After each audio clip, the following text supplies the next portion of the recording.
Bom dia, gente. Bom, estou aqui para fazer mais um relato que nós recebemos. Relato de história real. Agora o relato é da Cristina. Este não é o nome dela, mas os relatos que chegam até nós mudamos nomes, lugares para preservar a identidade da pessoa. Vamos lá escutar, né? Vamos ouvir o que a Cristina mandou para nós. Meu nome é Cristina. Venho de uma família pobre, porém honesta. Somos 8 irmãos, sendo eu a mais velha. Não tive oportunidade de estudar e formar. Fui até a 4ª série. E lá fui eu. Comecei a trabalhar logo com 12 anos e tinha que arrumar tempo para olhar meus irmãos. Meu pai trabalhava a noite toda e chegava pela manhã. Dormia um pouco e depois ia para o botequim. Passamos falta de alimentos e minha mãe se virava como podia dentro da honestidade. Morávamos em uma zona rural. Vida difícil, fogão a lenha, lamparina. Lembro de minha casa com um enorme quintal. Tínhamos muitos pés de frutas. Dentre eles, tínhamos goiaba, jabuticaba, banana, laranja, verduras, e eu acho que as frutas maduravam até com nossos olhares, pois todos os dias olhávamos para ver se já tinha alguma fruta madura. Recordo que meu pai chegou um dia mais cedo do trabalho e percebeu que alguém havia mexido nas goiabas, pois ele deixava ordem que ninguém poderia comer até ele autorizar. Nós éramos muito obedientes e não nos atrevíamos a pegar uma fruta, porque sabíamos o que iria acontecer. Ele chegou, revistou, vistoriou todos os pés de frutas e percebeu que alguém tinha mexido na goiaba, um pé de goiaba. Ele viu o olhar de terror de um dos meus irmãos mais novos, e já o chamou. E ele já chegou chorando. Meu pai pediu que ficássemos observando e começou a bater nele com um rei de cavalo. Meu irmão, aos gritos, dizia: para, papai, está doendo, papai. E ele batia cada vez mais. Enquanto ele não via o sangue escorrer, ele não parava. Minha mãe ficava quietinha, sentadinha em um banquinho dentro daquela cozinha enorme, perto do fogão de lenha, e não podia falar nada. E ele já dizia para ela: vá colocar água com sal para esquentar. Pois depois da coça que meu irmão levou, com as costas toda machucada, ela teria que lavá-lo com água de sal. Guarde essa informação para mais tarde, que vocês vão entender o porquê da revolta, o porquê das coças e porquê o meu pai tinha este ódio de nós. Nós éramos crianças, nós não entendíamos o porquê desse ódio, mas no final da história vocês vão entender. Não tínhamos banheiro dentro de casa. O banheiro era uma casinha de madeira lá nos fundos do quintal. À noite, nem pensar em ir ao banheiro. Era longe, escuro e às vezes no banheiro aparecia sapos e cobras. Bom, sobre a coça do meu irmão, minha mãe mandou que lavássemos os pés para ir dormir, pois os lençóis eram branquinhos de saco e não poderia sujar o lençol. Então fomos para a cama com dor no coração por causa do meu irmão. E minha mãe ficou na cozinha terminando de lavá-lo e secá-lo, e só podíamos ouvir baixinho um choro preso. Podíamos escutar ele dizendo baixinho: ai, mãe, tá doendo. Coitadinho, ia dormir até sem ver. O silêncio na casa era absoluto, pois deitávamos às 18 horas e não podia conversar depois que deitássemos. O quarto do meu pai era só ele e minha mãe neste quarto, e só os dois poderiam entrar neste quarto. Muitas vezes passávamos do lado de fora e olhávamos para dentro do quarto. Era um quarto escuro, cheio de imagens e com muitas velas. O quarto dava medo de entrar. Minha mãe começava o dia preparando o café. Às vezes não tinha pão, pois era uma época difícil. Mas ela fazia fubá suado, às vezes cozinhava uma batata doce, um inhame, uma mandioca. E assim nós começávamos o dia. E às vezes conseguia fazer uma broa e saíamos para a escola. Lá na escola, sim. Lá na escola era o nosso paraíso, a nossa felicidade. Nós corríamos, tínhamos colega, tínhamos aquele momento de liberdade onde ninguém iria nos bater nem nos chamar a atenção. Quando voltávamos para casa, já sabíamos que teríamos que nos comportar. Meus irmãos maiores, quando nós chegávamos na aula, iam jogar água na horta. E eu, como era mais velha, iria arear as vasilhas. Areava vasilhas com cinza e areia, pois as vasilhas tinham que ficar clarinhas. Pegávamos água em um poço. Dentro deste poço, com a água clarinha, tinha uns peixinhos. Acho que se chamava acarás. Nós tínhamos inveja da liberdade que aqueles peixinhos tinham, por nadarem para lá e para cá e não tinha ninguém para lhes pôr a mão ou bater. Minha mãe lavava as roupas, depois tinha que colocar para aquarar e depois passava uma pedrinha azul amarrada em um saquinho. Se não me engano, se chamava anil, pois as roupas só poderiam ficar penduradas no varal se estivesse bem clarinho. Senão as outras vizinhas, as comadres, passavam e poderiam comentar: a roupa da comadre está encardida. Então, minha mãe era muito criteriosa nessa questão. Tínhamos milho, mas ele deixava secar para fazer fubá. Mesmo na zona rural, tinha uma vendinha lá longe, onde ele comprava bebida. Era tão escuro, nós não tínhamos luz elétrica. A roupa era passada com ferro de brasas. O pior era quando estávamos passando aquela roupa branca e voava um carvãozinho e nós passávamos a roupa e ali a roupa estava toda suja novamente. Lembrar das frutas e verduras que ele plantava, que nós cuidávamos, não me traz muita coisa boa, pois as verduras, as frutas que tinha no nosso quintal, a maioria não ficava para nós. Ele dava para as pessoas na rua, para amigos de trabalho, amigos de botequim, para esposas de outros amigos. O pior horário do dia era quando ele chegava. À noite, ele assentava à beira do fogão, esperando a janta. E minha mãe, calada, fazendo o jantar, não dava uma palavra.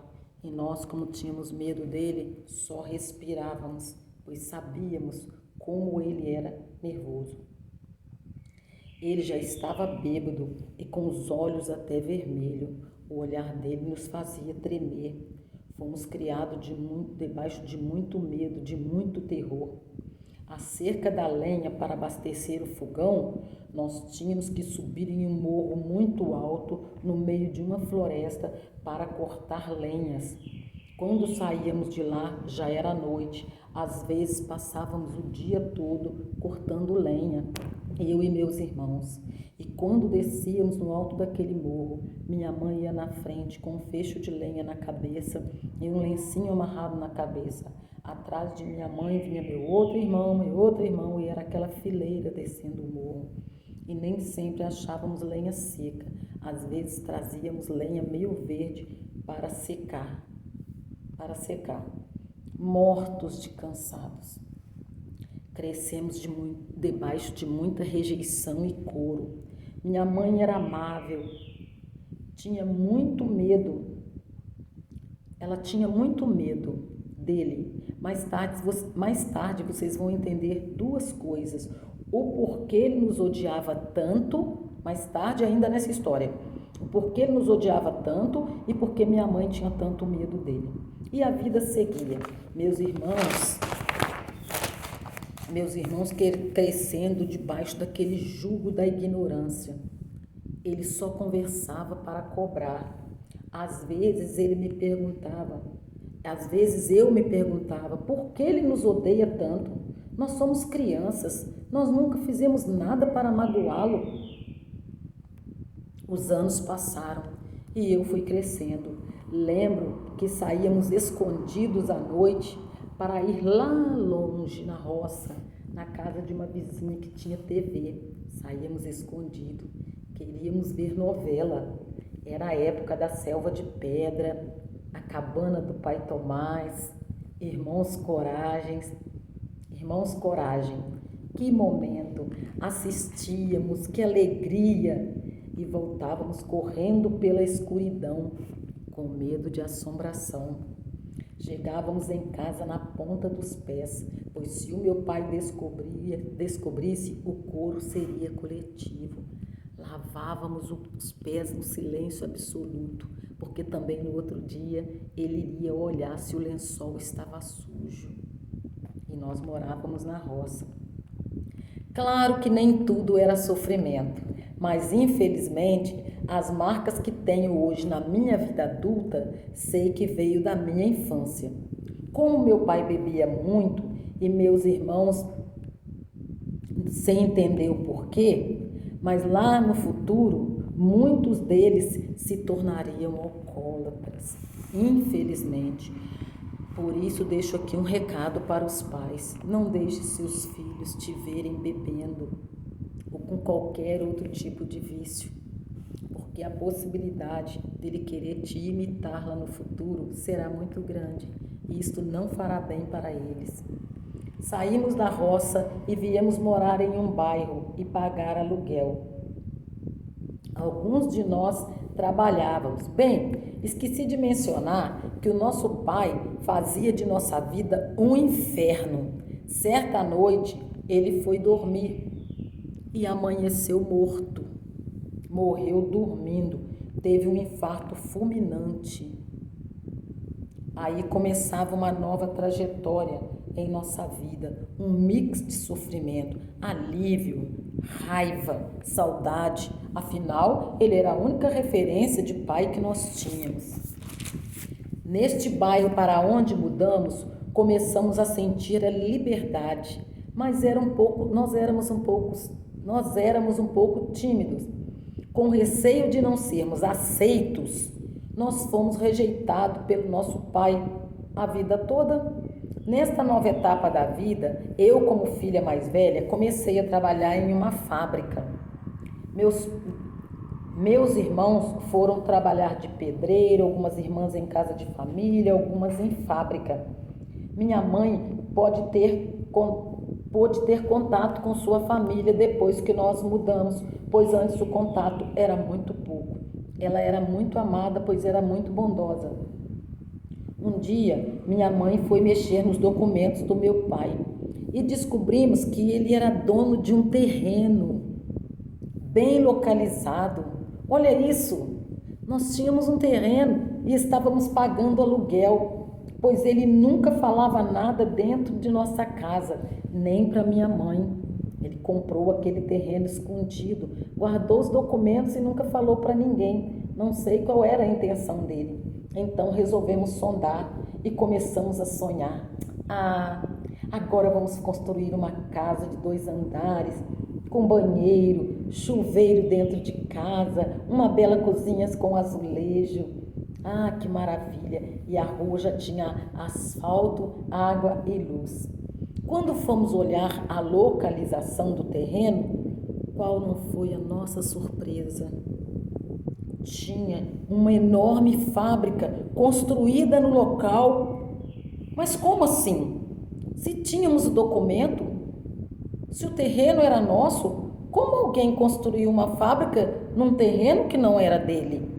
Procuramos saber o que houve e aconteceu que um dos homens mais ricos do bairro ficou sabendo que meu pai era um bêbado irresponsável, alcoólatra, resolveu construir um galpão. Alugou para esta fábrica, que já estava um bom tempo. Tivemos que partir para a justiça. Foi um longo processo, mas enfim tomamos posse do que era nosso. O tal sujeito mandou demolir o galpão e nos entregou o terreno, conforme a justiça ordenou. Com muita dificuldade, fizemos um pequeno barraco lá nos fundos e ali ficamos todos. E no terreno da frente, futuramente, cada um faria a sua casinha. Daria muitos BOs, muitos problemas, mas não tínhamos outra alternativa. Ali naquele momento, no terreno, nasceria os netos, as irmãs casariam, eu me casei e mudei para outra cidade. E mudei de estado. Meu casamento não foi grandes coisas, pois fui morar com minhas tias. Uma das minhas tias, irmã do meu pai, que era o cão. Acho que eu casei para sair daquele inferno, mas prefiro não relatar. Enquanto isso, meus irmãos continuaram lá. Meus irmãos mais velhos foram casando e indo embora. Os mais novos ficaram e encontraram o vício. Infelizmente, o vício da bebida. Minhas irmãs, algumas delas encontraram Jesus e tiveram suas vidas mudadas. Lembra que eu falei que ia contar porque o meu pai nos odiava tanto? Pois só depois de mais velha eu fui saber o porquê daquele ódio. E a verdadeira história foi assim. Nossa mãe era uma mocinha de família, de roça, e então conheceu meu pai, que veio de uma família desestruturada. Ela muito bobinha, achando que ninguém ia se interessar por ela, pois ela era uma mocinha boba, roceira, acanhada, conheceu nosso pai. E neste namoro ela engravidou, era muito inocente. Quando ele ficou sabendo que ela estava grávida, pegou sua mala, colocou as roupas e já ia fugir. Mas os irmãos dela ficaram sabendo e o cercaram na estação do trem e o ameaçaram e disseram para ele: você não vai deixar a nossa irmã desse jeito, você não vai deixar a nossa irmã ser mal falada e ir embora, pode pegar sua mala e pode voltar. E o obrigou a casar na polícia.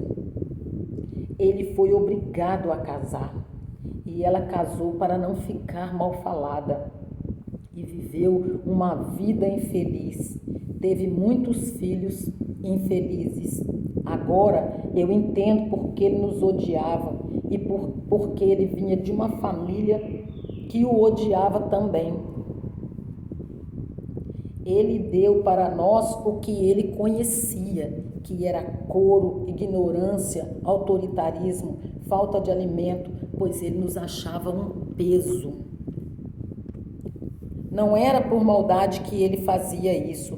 Hoje eu entendo que ele deu para nós o que deram para ele. Hoje me lembro dele e imagino como ele era um homem infeliz e vazio. Mas se tivesse vivo hoje, na minha maturidade, eu o perdoaria, como já perdoei, pois só assim pude seguir em frente.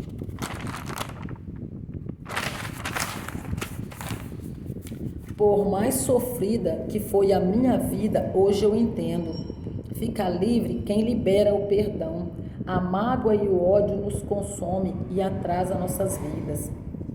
E passamos isto para os nossos filhos e para as futuras gerações. Isto se chama maldição transgeracional, ou seja, vai passando de geração em geração.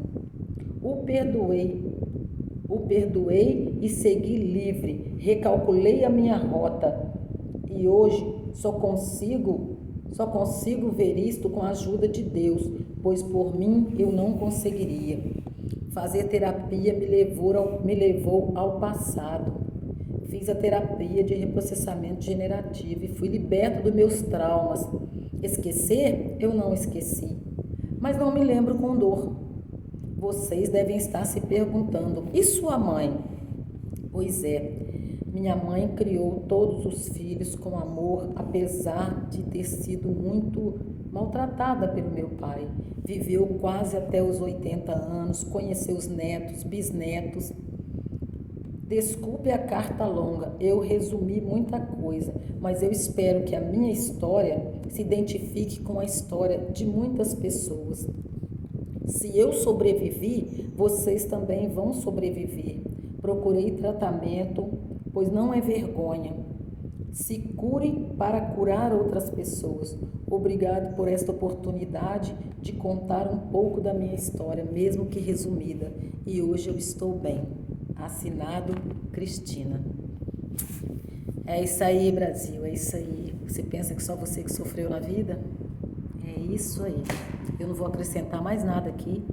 Vou deixar para você ouvir a história, pensar e repensar e deixar a oportunidade para você, se você quiser contar a sua história de vida, ela vai ser eternizada. Eu conto para você, porque às vezes você não quer aparecer, eu leio para você, igual eu li aqui a história da Cristina, e a sua história vai ser eternizada. Um dia na rede social, no YouTube, alguém vai falar, deixa eu ler essa história.